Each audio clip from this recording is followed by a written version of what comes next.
আমার না ইউটিউবে একটা ছোট্ট পেজ আছে, আর যে পেজের লিঙ্কটা তোমরা আমার এই ফেসবুক পেজেই পেয়ে যাবে, লিঙ্কটা পুরোটা।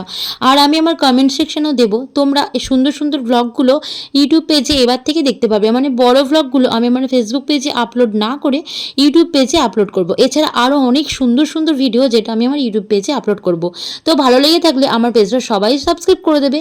তো দেখো, মেয়েদের কিন্তু প্রত্যেকটার সময় আলাদা আলাদা চেঞ্জগুলো হয়ে যায়, মানে তাদের নিজেদের পছন্দগুলো কেমনভাবে চেঞ্জ হয়ে যায়। দেখো, আগে যখন বিয়ের আগে আমি শপিং মলে যেতাম তখন নিজের জন্য জিনিসপত্র কিনতাম, বাবা মায়ের জন্য কিনতাম। তারপর বিয়ের পরে সুমনের জন্য কিনি, তারপরে রান্নাঘরের জিনিসপত্র কিনতে ভালোবাসি, মানে যা হয় আর কি। কিন্তু এখন কিট্টু হওয়ার পর দেখো পুরো চেঞ্জ হয়ে গেছে। এটা মনে হয় সব মেয়েদেরই হয়। এখন বাড়ির সকলের জন্য জিনিস কিনলেও আগে মনে হয় কিট্টুর জন্যটা আগে কিনবো।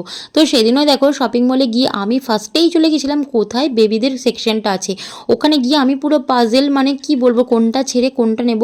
নিজের জন্য জামা চয়েস করতেও আমার এতটা টাইম লাগেনি সেদিন, যেটা টাইম নিয়েছিল। যাই হোক, এখানে না প্রচুর রকমের জামা ছিল, যেটা ওই 18 থেকে 24 মাস বয়সের বেশিরভাগ বিক্রি হচ্ছিল। কিট্টু তো এখন অনেকটাই ছোট।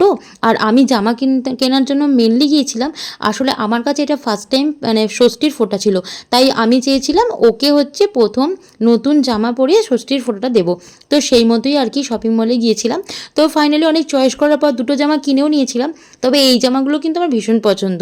যাই হোক, কিট্টু আরেকটু বড় হোক তখন আবার এখান থেকে নিয়ে যাব। তো তোমাদের কি এরকম মতামত অবশ্যই কিন্তু কমেন্ট করে জানাবে।